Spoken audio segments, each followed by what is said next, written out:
Hello दोस्तों, आज हम इवान पावलोव के द्वारा जो थ्योरी दी गई है क्लासिकल कंडीशनिंग उसके बारे में पढ़ेंगे, जिसका हिंदी में यहाँ पे नाम लिखा हुआ है प्राचीन अनुबंध।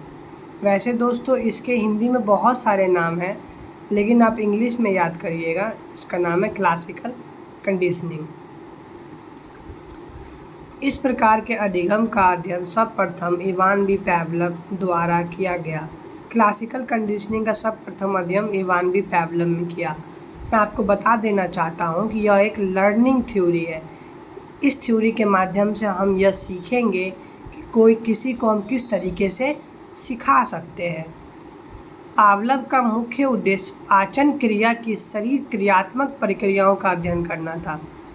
इस थ्योरी का उसका मुख्य मोटिव था कि वह देखना चाहता था कि कैसे शरीर के अंदर डाइजेशन का प्रोसेस होता है। उन्होंने अपने अध्ययन के दौरान देखा कि जिन कुत्तों पे वे प्रयोग कर रहे थे वे अपने भोजन की खाली प्लेट को देखते ही लार स्त्राव करने लगे थे। इसका मतलब दोस्तों ये हुआ, उन्होंने जो प्रयोग कर रहे थे, तो आपको ये भी आ जाएगा कि इवान पावलोव ने क्लासिकल कंडीशनिंग के अंदर किस पे प्रयोग किया था। तो वहाँ पे आपका आंसर आएगा कि उन्होंने अपना प्रयोग कुत्तों पे किया था। तो वे प्रयोग कर रहे थे, तो प्रयोग करते करते उन्होंने ये देखा कि जैसे ही खाली प्लेट कुत्तों को दी जा रही है, तो खाली प्लेट को देख के उनके मुंह में क्या आ रहा है, लार आ रहा है। जैसा कि आप जानते होंगे कि भोजन या मुंह में कुछ होने पर लार स्त्राव की क्रिया होने एक स्वाभाविक प्रतिवर्त अनुक्रिया है। ये वर्ड बहुत ज़्यादा इम्पोर्टेंट है। जैसे कि मान लीजिए आपको जो है भोजन दे दिया जाए या मुंह में कुछ आ जाए, तो आपके मन में स्वाभाविक रूप से क्या होता है, आपके मुंह में लार चला आता है। ये नेचुरली है, ये पक्का आएगा ही आएगा। इसके लिए आप कुछ कंडीशन नहीं लगाना पड़ रहा, आराम से अपने आप आपको आएगा। इस प्रक्रिया को विस्तार से समझने के लिए पावलोव ने एक प्रयोग किया। अब उन्होंने क्या किया, एक एक्सपेरिमेंट किया। पढ़ते हैं, चलिए। उन्होंने दोबारा कुत्तों पर प्रयोग किए।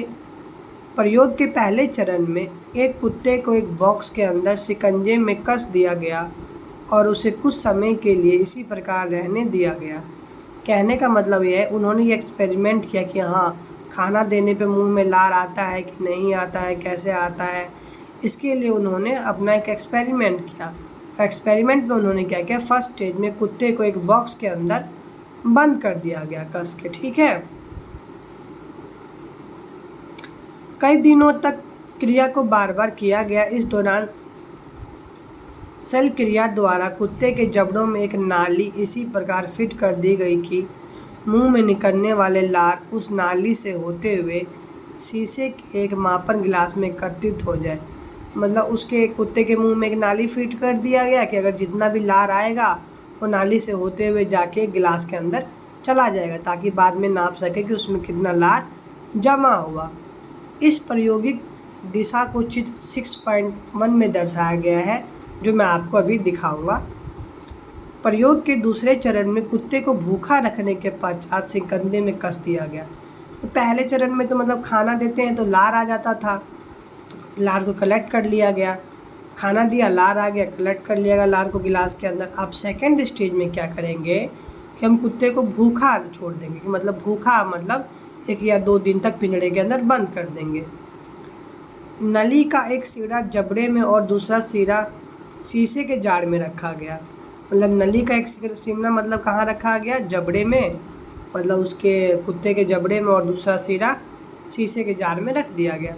इसके बाद एक घंटी बजाई गई। उसके पश्चात तुरंत उसे खाने के लिए भोजन मांस चूर्ण दे दिया गया। अब देखिए, आप ये बहुत ध्यान से समझने की बात है कि पहले बार में इवान पावलोव ने ये किया कि कुत्ते के गले में पाइप बांध दी और उस पाइप को गिलास के साथ बांध दिया। फर्स्ट स्टेज आप याद करिए, सिंपल। उसने खाना दिया, खाना देख के कुत्ते के मुंह में लार आया, लार जो आया, उसके बाद वो लार को कलेक्ट किया गया।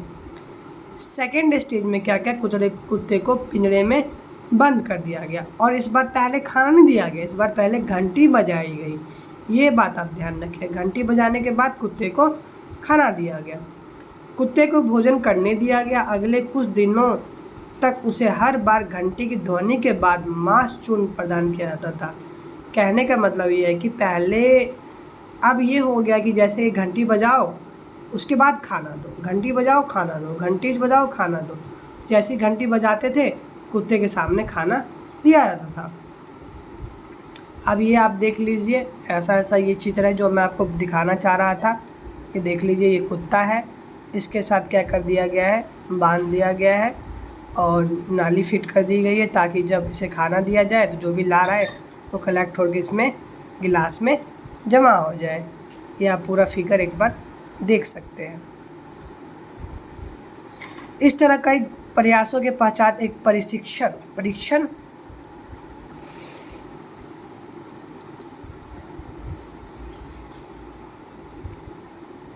प्रयास किया गया जिसे हर प्रक्रिया पूर्ववत था, सिवाय इसके। इस प्रयास में कुत्ते घंटी बजाने के बाद भोजन नहीं दिया गया।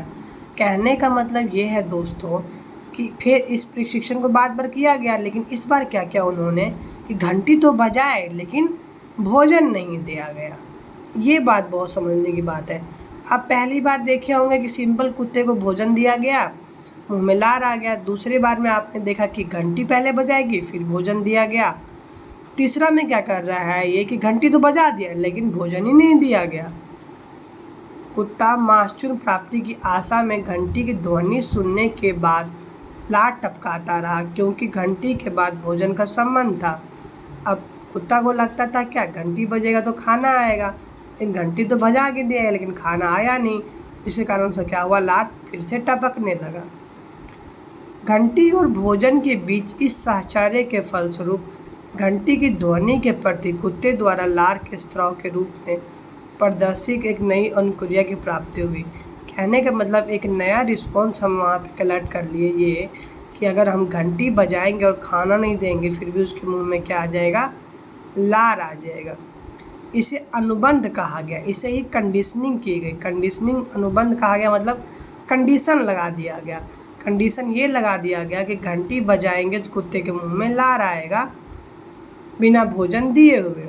समझ गए? आपने देखा कि कुत्ते को जब भोजन दिया जाता है तो वह लार टपकने लगता है, अतः भोजन अनुबंधित उद्दीपक अनकंडीशनल स्टिमुलस यूएस है। कहने का मतलब है खाना देते हैं तो लार आता है, इसमें कोई कंडीशन तो है नहीं, इसीलिए इसको बोला जाता है अनकंडीशनल स्टिमुलस। मतलब कि खाना देने पे स्वाभाविक है कि लार आएगा ही आएगा, कोई कंडीशन नहीं लगाया गया है। इसके बाद होने वाले लार स्राव को अनुबंधित अनुक्रिया अनकंडीशनल रिस्पॉन्स कहा गया। मतलब भोजन क्या है, यूएस है, अनकंडीशनल उद्दीपक अनकंडीशनल स्टिमुलस है, और उसके बाद जो लार आ गया वो अनकंडीशनल रिस्पॉन्स मतलब यूआर आ गया, मतलब कि अनुबंधित अनुक्रिया। अनकंडीशनल स्टिमुलस के साथ अनकंडीशनल रिस्पॉन्स, यहाँ मतलब कि कोई कंडीशन नहीं लगाया जा रहा है, ना मतलब घंटी वंटी कुछ नहीं बजाई जा रही है, डायरेक्ट भोजन दिया जा रहा है और डायरेक्ट लार आ रहा है। मतलब स्वाभाविक रूप से भोजन दीजिएगा, स्वाभाविक रूप से लार आएगा, इतना समझिए, ना कोई कंडीशन लगाया गया है। आगे देखते हैं। अनुबंध के पश्चात घंटी की ध्वनि की उपस्थिति में लार का स्राव होना, घंटी अनुबंधित उद्दीपक कंडीशनल स्टिमुलस बन जाती है और लार का स्राव होना अनुबंधित अनुक्रिया कंडीशन रिस्पॉन्स बन जाता है। ये बात अब बहुत ध्यान से देखिएगा। कंडीशन के बाद देखिए, कंडीशन के बाद घंटी की ध्वनि सुनी उन्होंने, घंटी की ध्वनि के सुनने के बाद क्या आ गया, लार निकलने लग गया। घंटी क्या हुआ, एक कंडीशन लगा दिया कि हाँ घंटी बजेगी तो लार आएगा, तो घंटी को बोला गया कंडीशनल स्टिमुलस। कंडीशनल स्टिमुलस अनुबंधित उद्दीपक, अनुबंधित उद्दीपक के बाद अनुबंधित अनुक्रिया के साथ आएगी, जिसको बोलेंगे हम लोग कंडीशनल रिस्पॉन्स। मतलब कंडीशन लगा दे, घंटी बजेगी तो खाना आएगा। इस प्रकार के अनुबंध को प्राचीन अनुबंध क्लासिकल कंडीशनिंग कहते हैं। इसी प्रकार के अनुबंध को हम लोग क्लासिकल कंडीशनिंग भी कहा जाता है। तो इसमें आप यहाँ तक ये समझ गए कि कुत्ते के आगे जब भोजन दिया जाएगा तो वो अनकंडीशनल स्टिमुलस होगा, मतलब अनुबंधित उद्दीपक होगा, और उसके साथ जो है अनकंडीशनल रिस्पॉन्स होगा। जब कंडीशनल स्टिमुलस दिया जाएगा तो कंडीशनल रिस्पॉन्स भी होगा। समझ गए बात को। इस प्रक्रिया को तालिका 6.a में प्रदर्शित किया गया है। यह स्पष्ट है कि प्राचीन अनुबंध में अधिगम की स्थिति में दो उद्दीपकों घंटी की ध्वनि तथा भोजन के बीच साहचर्य स्थापित होता है और एक उद्दीपक घंटी की ध्वनि दूसरे उद्दीपक भोजन के आने की सूचना देने वाला बन जाता है। कहने का मतलब ये है कि इसमें हमने देखा कि एक घंटी की ध्वनि के पहचान और भोजन को आना दोनों में साहचर्य स्थापित हो जाता है। घंटी बजेगी भोजन आएगा, घंटी बजेगी भोजन आएगा। यहाँ ये एक उद्दीपक दूसरे के उद्दीपक के घटित होने की संभावना को दर्शाता है। कहने का मतलब एक स्टिमुलस होगा तो दूसरा स्टिमुलस क्या होगा, घटना होगा। घंटी बजाई जाएगी तो भोजन आएगा, होना संभावना दर्शाता है। मनुष्य के दैनिक जीवन में अनुबंध के अनेक उदाहरण मिलते हैं। कल्पना कीजिए आप खाना खाकर अभी अभी तृप्त हुए हैं, तभी आप देखते हैं कि बगल की मेज पर एक मिठाई परोसी गई है। खाना तो खा लिया आपने, पेट भर गया है। अब मिठाई का आना कंडीशन दिखा देता है, ये याद रखिएगा। यह आपके मुंह में अपने स्वाद को संकेत देती है और लार स्त्राव आरंभ हो जाता है।